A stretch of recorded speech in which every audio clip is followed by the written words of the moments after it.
지극히 높은 주님의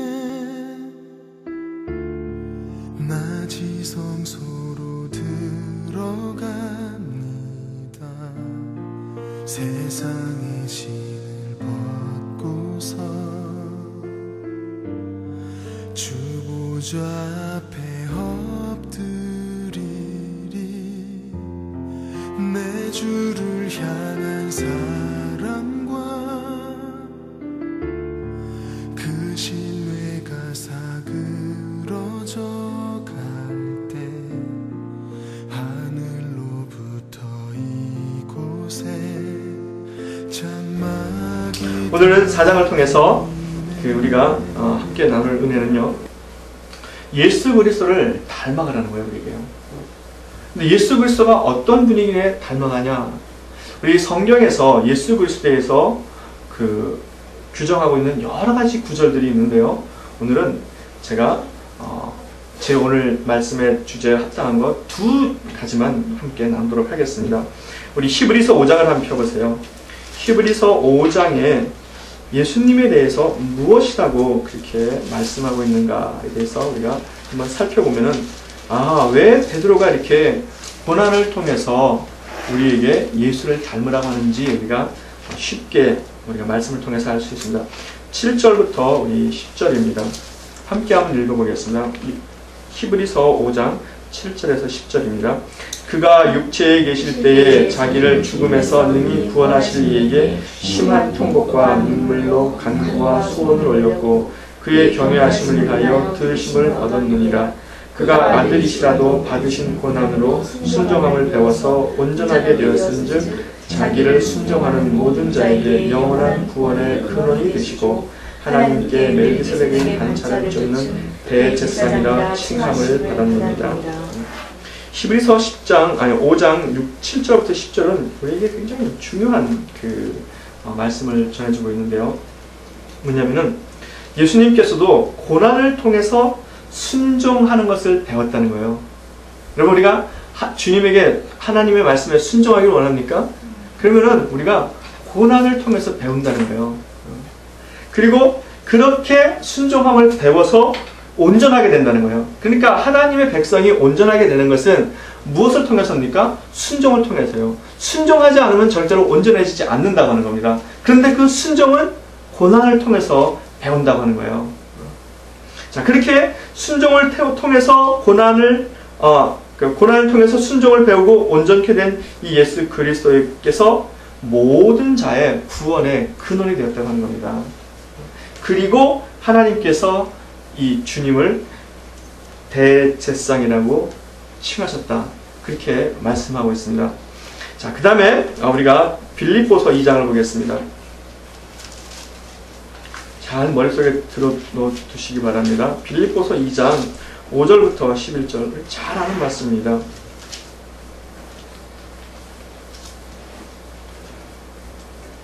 함께 한번 읽어볼까요? 빌립보서 2장 5절부터 11절입니다. 빌립보서 2장 5절에서 11절.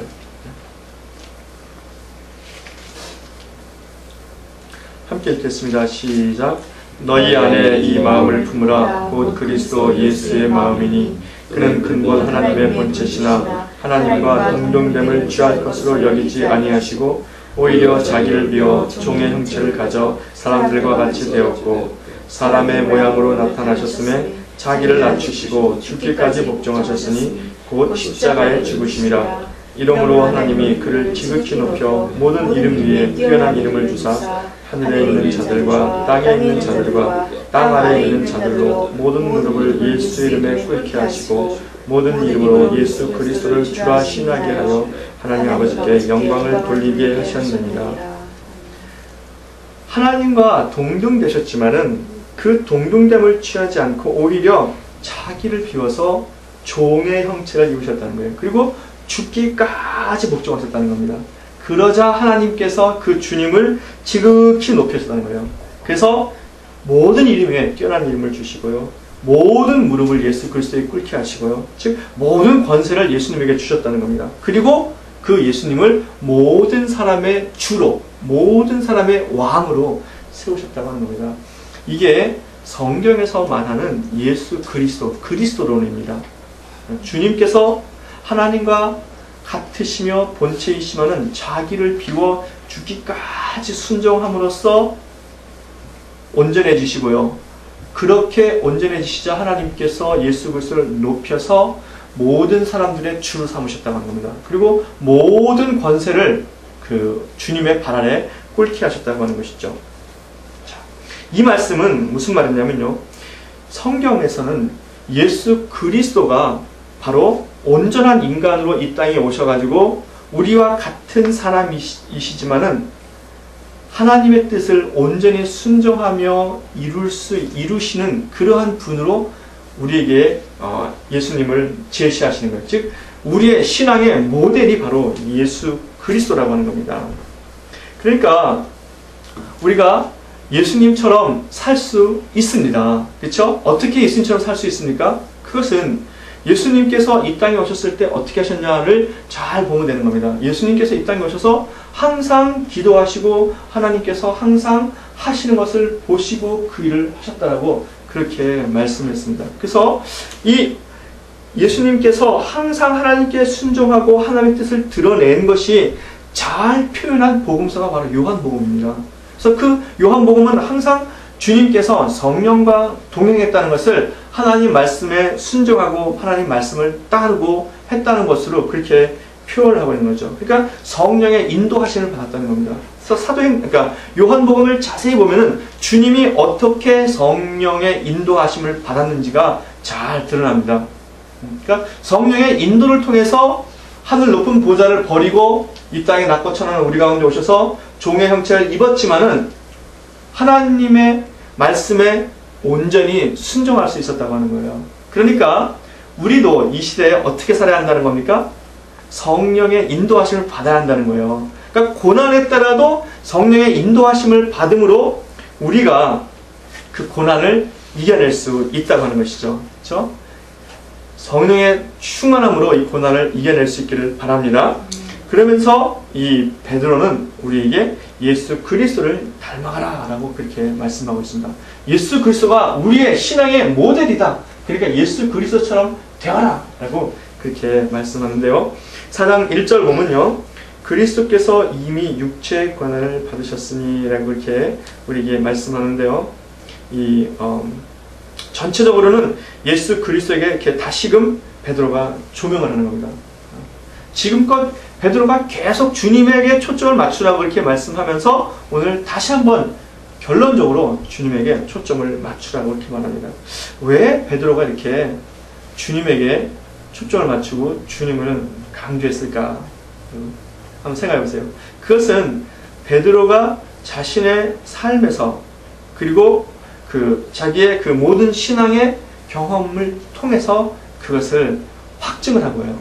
그래서 그 예수 그리스도의 은혜와 이 사랑이 아니고서는 이 땅에 크리스찬으로 살아가기가 부족하다는 거죠.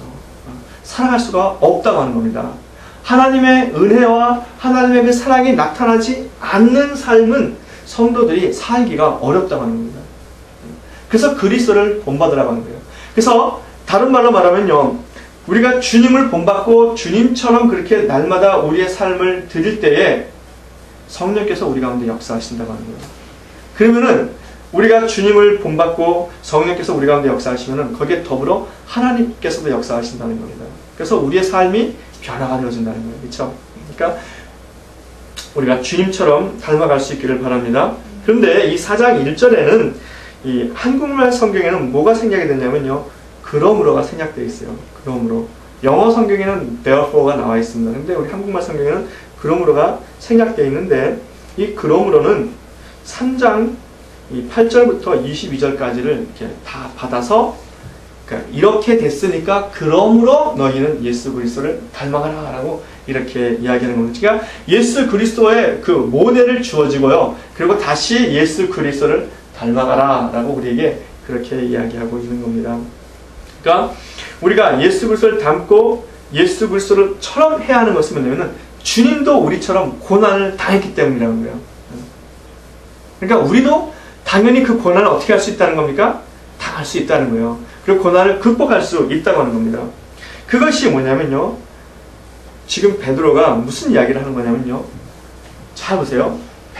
주님이 이렇게 하셨고 그리고 우리도 그러니까 주님처럼 되어야 한다라고 하는 그 말은 무슨 말이냐면은, 주님이 제자들을 뽑으시고 뭐라고 말씀하시냐면, 내가 너희를 사랑 나는 업으로 만드시겠다 그렇게 말씀하시고, 나를 따라오너라 그렇게 말씀하셨잖아요. 그렇죠?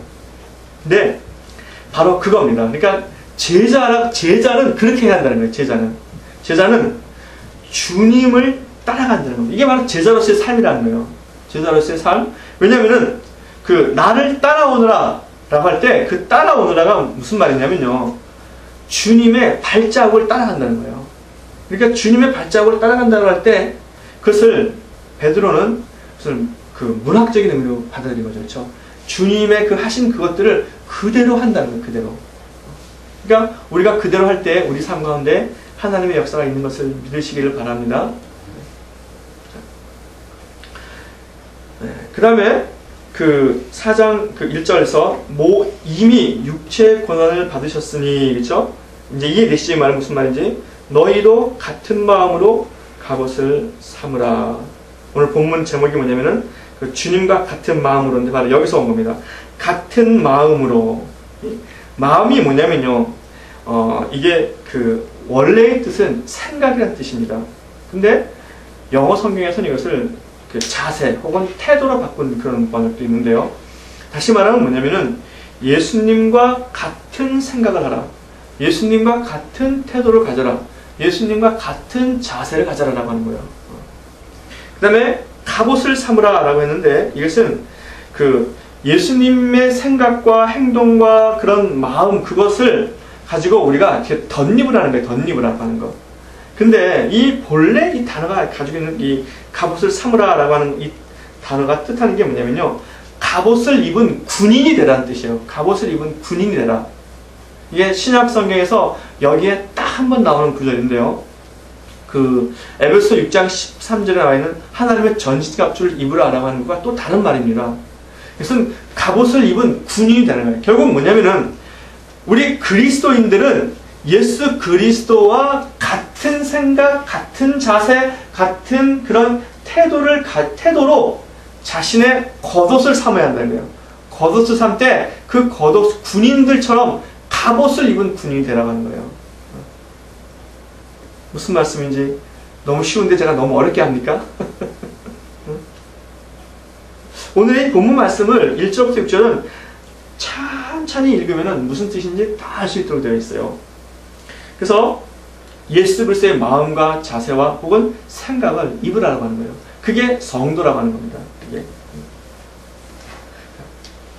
그렇게 됐을 때 뭐가 있냐면요, 이는 육체의 고난을 받은 자가 죄가 그쳤음이니라 그렇게 말합니다. 뭐냐면은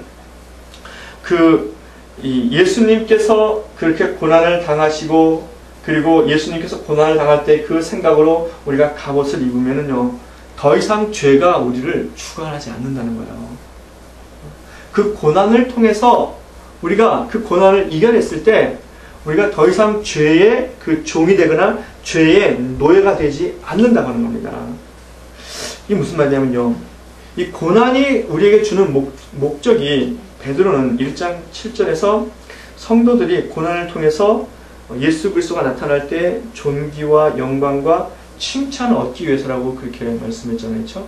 근데 오늘 또 본문에 보면은 고난의 목적이 뭐냐면요, 죄가 끊어진다는 거예요. 죄가. 고난을 당하면은 성도와 죄가 끊어집니다. 그러니까 고난을 당할 때 죄를 짓게 되면은 성도가 아니라는 거예요. 그렇죠? 고난을 당하면은 성도가 죄를 왜 그칩니까? 이것이 시편에서 잘 나와 있습니다. 시편 119편 67절에 고난당하기 전에는 내가 그릇 행하였더니 이제 주의 말씀을 지키나이다. 고난을 당한 데에는 주의 말씀을 지킨다는 거예요. 고난을 당하는 것이 내게 유익이라 이로 인하여 내가 주의 율례를 배우게 되었나이다. 고난을 통해서 하나님을 배운다는 거예요. 고난을 통해서 말씀이 무슨 뜻인가를 알게 돼서 그 고난 가운데 내가 나의 삶을 하나님의 말씀에 맞춘다고 하는 겁니다. 죄라는 것이 뭐냐면요, 이렇게 우리가 불순종하는 거 아니에요, 그렇죠? 그리고 자기를 선택하는 거, 이런 것들이 죄잖아요. 그러니까 고난을 당하면은 성도는 하나님 앞에서 불순종하는 것들을 버리고 순종하게 되고 더 이상 자기를 선택하지 않고 하나님을 선택한다는 것이죠. 그래서 4장 2절에 보면은 그 후로는 다시 사람의 정욕을 쫓지 않고 오직 하나님의 뜻을 쫓아 육체의 남은 때를 살게 하려 함이라. 이렇게 예수 그리스도의 고난을 본받고 고난을 이겨내면은 죄에서 우리가 그쳐지고, 그렇죠? 그리고 사람의 정욕을 더 이상 쫓아 살지 않는다는 거예요. 그리고 하나님의 뜻을 따라 산다는 겁니다. 사람의 정욕이라는 것이 우리 요한 1서 2장 15절과 17절에 잘 나와 있지 않습니까? 육신의 정욕, 안목의 정욕, 이생의 장안, 이런 것들이잖아요, 그렇죠? 이런 것들을 더 이상 추구하지 않는다는 거예요. 그리고 그 대신에 하나님의 뜻을 따른다는 겁니다. 그러니까 고난을 일찍 당하면 일찍 당할수록 뭐가 좋습니까? 좋잖아요, 그렇죠? 남은 때를 하나님의 뜻을 쫓아 살게 되기 때문에, 그렇죠? 하나님의 뜻. 그러니까 고난을 당해서 성도가 그 고난을 이겨내면은 그 성도의 삶 속에 하나님의 뜻이 나타난다는 거예요. 뜻을 쫓아 사니까 뜻이 나타날 거 아니에요, 그렇죠? 그러니까 다른 말로 말하면요, 이 말씀은 굉장히 깊은 의미가 있습니다. 성도가 죄를 계속 지속하게 되면요, 하나님의 뜻이 안 나타난다는 거예요. 성도가 죄를 계속 지속하게 되면은 성도는 지속적으로 인간의 정욕으로 살고요, 세상의 정욕으로 살 수밖에 없다고 하는 겁니다. 근데 성도가 고난을 당해서 고난을 이기고 그 죄를 극복하게 되면은 하나님의 뜻이 나타난다는 겁니다, 그렇죠? 그래서 하나님의 뜻에 순종할 능력을 성도가 얻는다고 하는 거예요. 굉장히 중요한 겁니다. 다시 말하면은요, 우리 에스겔서 36장 27절에 가면은 성도가 어떻게 될 때 하나님의 율례와 규례를 지킨다고 말하고 있습니까? 하나님의 신을 우리 가운데 부어주실 때 율례와 규례를 지킨다고 그러잖아요. 그런데 우리가 하나님의 뜻을 행한다. 그것은 하나님 말씀에 순종한다는 거잖아요. 그러니까 결국은 이런 겁니다.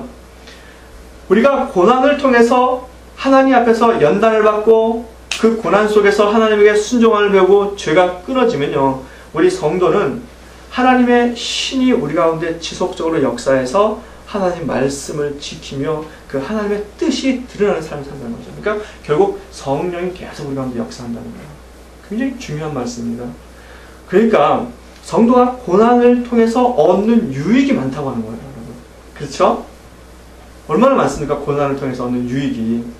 그러니까 하나님의 성령이 우리 가운데 지속적으로 역사해서 내가 세상의 정욕과 이런 것이 나를 지배할 때는 하나님 말씀을 지키기가 어려웠는데 그런 것들이 다 끊어지고 이제 하나님의 성령이 나를 온전히 주관하게 되어서 내가 그 말씀에 순종할 수 있게 되었다고 하는 것입니다. 그것이 2절의 뜻입니다. 그리고 3절도 역시 마찬가지입니다. 3절은 너희가 음란과 정욕과 술취함과 방탕과 연락과 무한 우상 숭배를 하여 이방인의 뜻을 쫓아 행하는 것이 지나간 때가 족하다. 이 모든 것들은 이방인의 행하는 거라는 겁니다. 이방인의 행하는 거. 근데 이것들은 성도들에게서 지나간 시간에 이미 족하기 때문에 더 이상 할 필요가 없다는 거예요. 이미 충분하기 때문에 이제는 하나님의 뜻 안에서 살아가야 한다고 하는 것이죠. 그러니까 이 음란과 정욕, 술취함, 방탕, 연락, 우상 숭배 이런 것들은 뭐냐면은 인간의 아주 극악한 방탕한 생활 아닙니까? 그렇죠? 이런 것들이 성도의 삶에는 이게 아무런 필요가 없다는 거예요. 오히려 이러한 삶을 살게 될 때에 성도는 자신의 신앙의 상태가 어디에 있는지를 알 수 있다고 하는 거예요. 이 본 말씀을 잘 읽어보세요. 우리가 우리의 삶에 이러한 것들이 나타난다라고 하면요, 이것은 뭐냐면은 내가 지금 어떤 삶이라는 겁니까? 성령이 내 가운데 역사하지 않고 내가 나를 주관하고 있다는 상태에 바로메타가 되는 거잖아요. 그렇죠? 그래서 바로 알 수 있습니다. 아, 내가 지금 그렇구나. 하나님의 은혜에서 내가 지금 떨어지는구나. 그렇게 될 때 이렇게 우리의 삶을 다시금 뭐죠? 바로잡을 수 있는 그런 계기가 되잖아요. 그렇죠? 그렇지 않습니까? 그래서 하나님께서 그러셨잖아요. 제가 개인적으로 경험해 보면요, 이렇게 우리가 그 하나님 말씀을 가지고 사는데도 우리에겐 끊임없이 음란과 정욕, 이런 술 취함, 방탕, 연락, 우상 숭배 같은 이런 것들이 우리를 끊임없이 이렇게 도전합니다. 그런데 하나님께는 모든 것이, 그러니까 예수님께는 모든 것이 이해만 한다 그러잖아요. 이해, 그렇죠? 그리고 감사함으로 받으면 버릴 것이 없다 그러잖아요. 그래서 이런 마음이 들 때에 우리가 이렇게 말하면은 정말 그 성령께서 다시금 우리 가운데 기뻐 역사하는 것을 체험할 수 있는데요. 그 뭐냐면은 그런 마음이 이렇게 들 때 주님 감사합니다. 왜 그렇습니까? 지금 이 본문 말씀을 쭉 보면은 우리 마음 안에 그런 마음이 드는 것은 내 안에 하나님의 역사가 이렇게 온전하게 흐르지 않고 있다는 바로메터로 주어지는 거잖아요. 그렇죠? 그러니까 내 상태를 내가 알 수 있는 거잖아요. 그러니까 얼마나 감사해요. 내 상태를 내가 알 수 있으니까 내가 그것을 바르게 고쳐나갈 수 있잖아요. 그렇죠? 그러니까 감사한 거예요. 그래서 주님, 내 마음 안에 이런 마음을 주셔서 이것을 알게 하시니 감사합니다. 이것을 주심으로 내가 다시금 하나님께로 돌아갈 수 있게 됨을 감사합니다. 주님, 기도할 수 있는 은혜를 주시옵소서. 이렇게 기도하면요, 다시 우리 안에 하나님의 은혜가 이렇게 흘러들어오는 그런 충만함이 있습니다. 그러니까 범사에 감사하는 거잖아요. 그렇죠? 그러니까 감사함으로 받으면은 정말 아무것도 버릴 게 없어요. 그러니까 사단의 역사도 우리가 하나님한테서 감사함으로 받으면 그게 뭐가 되는 겁니까? 진정한 감사가 되는 거예요. 이게요. 믿으시기 바랍니다. 제발 좀 그럴 수 있기를 바라요. 그렇죠? 그 다음에 4장 4절은 뭐냐면요, 이러므로 너희가 저희와 함께 그런 극한 방탕에 다름질을 하지 아니하는 것을 저희가 이상히 여겨 비방하나. 요거를 그냥 읽으면 잘 이해가 안 돼요. 근데 저희는 세상 사람들입니다. 너희는 성도고요. 그렇죠? 세상 사람들은 성도가 이렇게 음란하고 정욕을 추구하지 않고 술 취하지 않고 방탕하지 않고 연락하지 않고 우상 숭배를 하지 않는 것을 어떻게 합니까? 이상하게 여긴다는 거예요. 이상하게. 그 이상하게 여기니까 어떻게 하겠습니까? 비난할 거 아니에요. 그렇죠? 근데 성도들이 이런 걸 잘 모르면은 그래서 내가 지금 저 사람하고 이렇게 소외되나 보다. 괜히 위축이 되고 좀 이렇게 왕따 당하는 것 같고 그래서 좀 그러잖아요. 그렇죠? 근데 그렇지 않다는 거예요. 이게요. 저희는 그렇게 원래 비방한다는 거예요. 그 비방. 그렇죠? 그러니까 그 세상 사람들은 우리 믿는 사람들을 보고 이상하다. 왠지 꾸지지하다. 화장도 안 하고 왜 이렇게 쪼잔하냐? 왜 이렇게 쫀쫀하냐? 왜 이렇게 진짜 이렇게 뭐죠? 이렇게 막말로 옛날에 선생님을 이렇게 높이 낮출 때 하는 말 있잖아요. 그렇죠? 진짜 이렇게 뭐 같냐? 이렇게 얘기하잖아요. 그렇죠? 그럴 때 우리들이 괜히 모르면은 위축이 되고 그러는데 위축이 될 필요가 전혀 없다고 하는 겁니다. 세상 사람들은 그렇게 비난을 한다는 거예요. 우리들요. 그렇지만 담대해야 되는 겁니다. 왜 그러냐면요, 그것이 5절에 있기 때문에요. 저희가 산 자와 죽은 자 심판하기를 예비하신 자에게 직고하리라. 그렇게 세상 사람들은 계속 우리를 비난하지만요, 때가 지나면은 우리가 산 자와 죽은 자 심판하기를 예비하신 자에게, 이게 누굽니까? 하나님입니다. 하나님. 그렇죠? 하나님 앞에서 자기의 일을 직고할 때가 온다는 거예요. 직고할 때가. 그러니까 우리가 이렇게 세상에서 고난당하고 사람들로부터 이렇게 멸시당하고 이렇게 살지만은 또 우리를 비난하는 사람들도 있지만은, 그러나 마지막 때가 되면은 모든 사람이 하나님 앞에서 다 자기 일을 구하기 때문에 모든 것이 다 드러난다는 거예요. 그때 판단하시는 분은 하나님이시다는 겁니다. 믿으십니까? 이걸 반드시 믿을 수 있기를 바랍니다. 하나님 앞에서 우리가 우리의 일들을 직고할 때가 와요. 그래서 하나님 앞에 쓰면요, 많은 사람들이, 천국 갔다 온 사람들이 그러잖아요. 모든 것을 즉각적으로 안다고. 그렇죠? 그리고 많은 사람들이 죽음에서, 죽음 직전의 현상을 우리가 임사현상이라고 그러잖아요. 임사현상을 느끼는 사람들은 다 뭐를 본다 그러죠? 지나간 자기의 삶을 파노라마처럼 쫙 본대요. 그게 아주 짧은 순간에 그 많은 시간들이 한꺼번에 쫙 지나간대요. 근데 마찬가지로 성경은 하나님 앞에서 우리가 직고할 때가 온다는 거예요. 그러니까 지금 어떻게 해야 되겠습니까? 지금도 정직해야지. 그렇죠? 지금도 하나님 앞에 순전해야 됩니다. 이게 굉장히 중요한 거예요.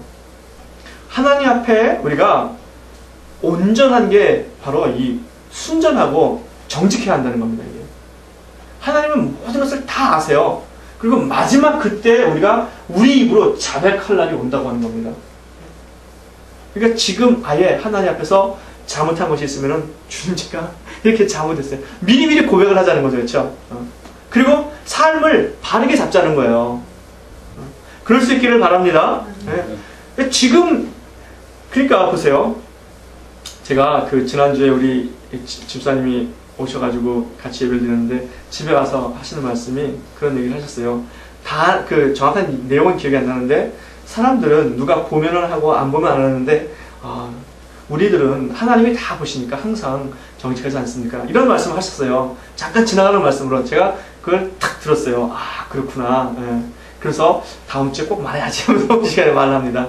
우리들은 바로 그렇잖아요. 그렇죠? 세상 사람들은 누가 보면 열심히 하는 것 같고 누가 안 보면 안 하는 것 같은데 우리들은 우리를 바라보시는 분이 누구라고 믿는 겁니까? 하나님이 우리를 다 지금 불꽃과 같은 눈으로 바라보시는 거잖아요. 그렇죠? 이게 우리에게 얼마나 큰 힘이 되는지 모릅니다.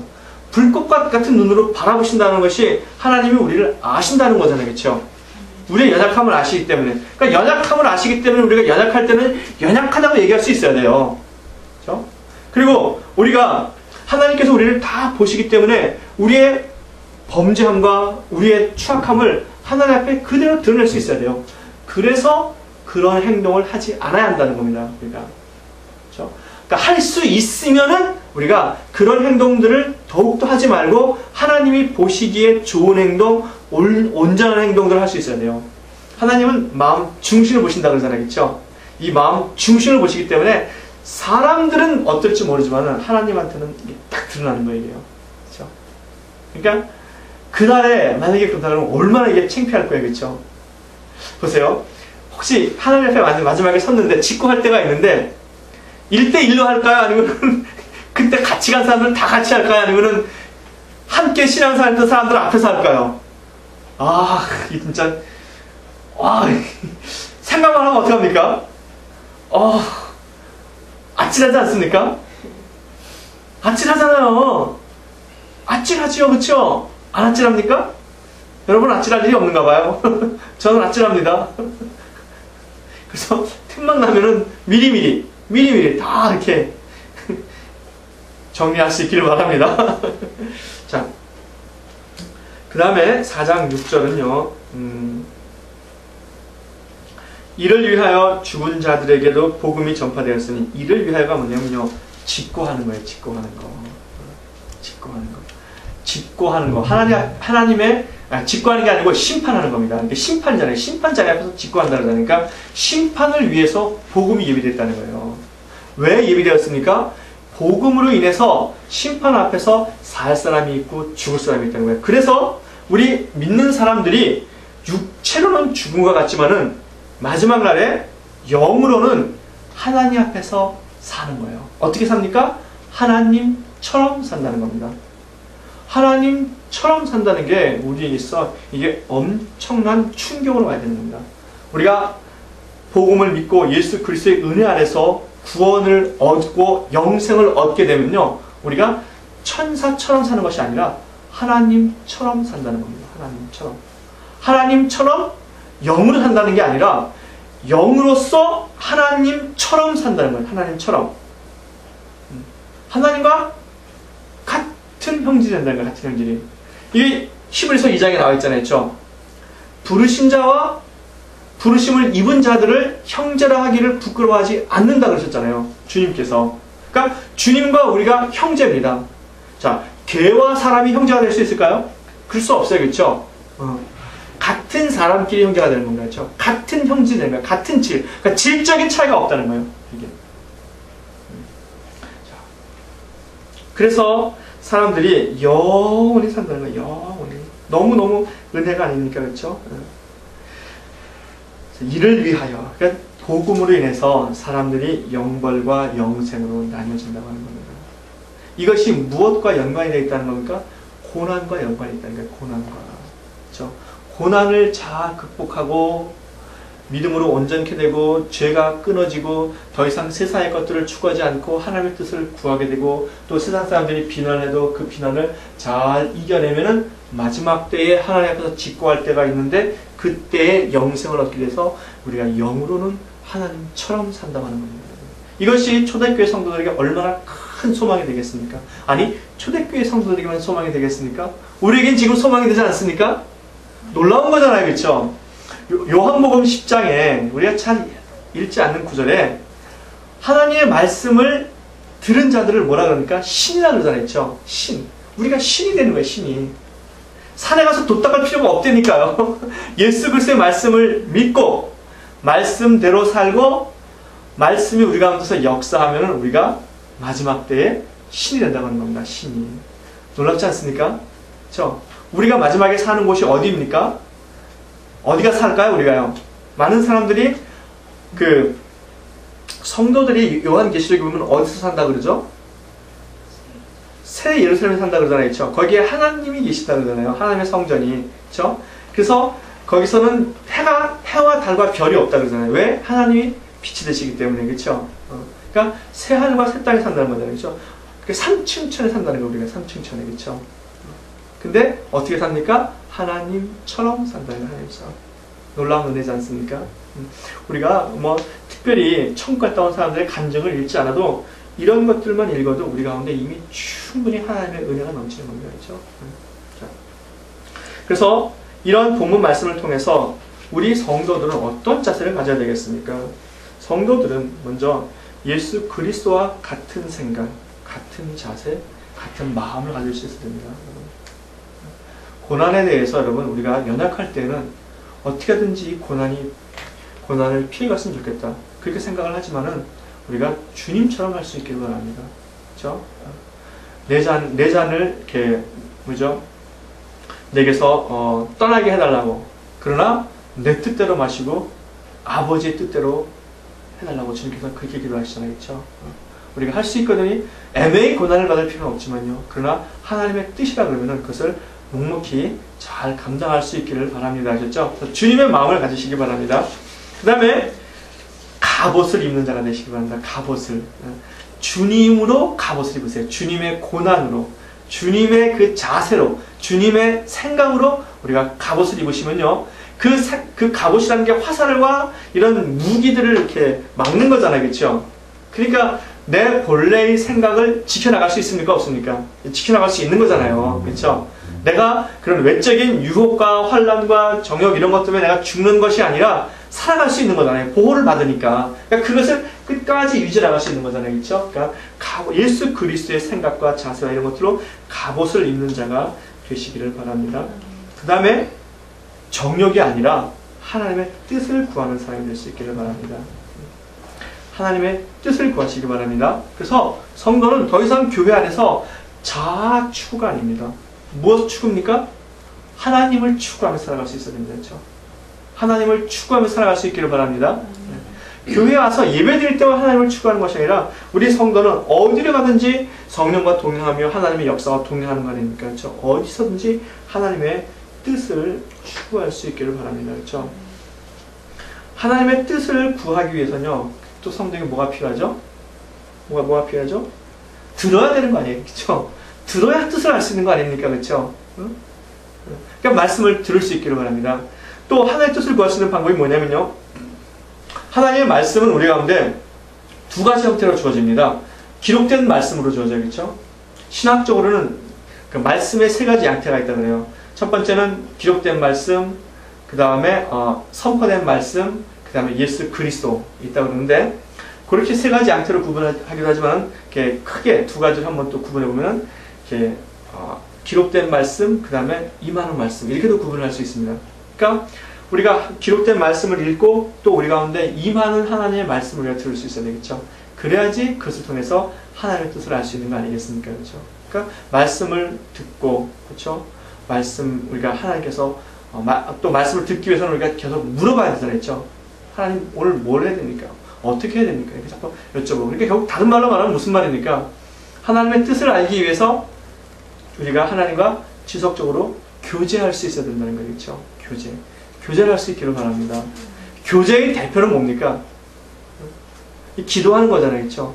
자주 만나야 되는 거 아니겠죠? 자주 우리가 주님과 기도해야 되는 거잖아요. 그렇죠? 기도할 수 있기를 바랍니다. 기도하세요. 기도하시면은 하나님의 뜻이 나타납니다. 반드시. 반드시 알려주세요. 그 다음에요, 성도가 할 것 네 번째는 뭐냐면요, 우리 앞에 반드시 짓고 할 때가 있음을 깨닫고요, 항상 하나님의 은혜 안에서 살아갈 수 있어야 됩니다. 그렇죠? 항상 하나님의 은혜 안에 살 수 있기를 바랍니다. 그 다음에 우리에게 마지막 날에 승리가 주어지지 않습니까? 그렇죠? 그 승리가 있음을 알고 항상 담대히 살아갈 수 있기를 바랍니다. 그렇죠? 이 세상의 그 어떤 것도 우리를 하나님의 사랑에서 끊을 수 없음을 깨달으시고요, 담대할 수 있기를 바랍니다. 주님의 이름만이 오직 주의 이름만 이곳에 있습니다. 이곳에 오셔서 이곳에 앉으소서. 이곳에서 드리는 예배를 받으소서. 주님의 이름이 주님의 이름만이 오직 주의 이름만 이곳에 있습니다. 주님의 이름이 주님의 이름만이 오직 주의 이름만 이곳에 있습니다.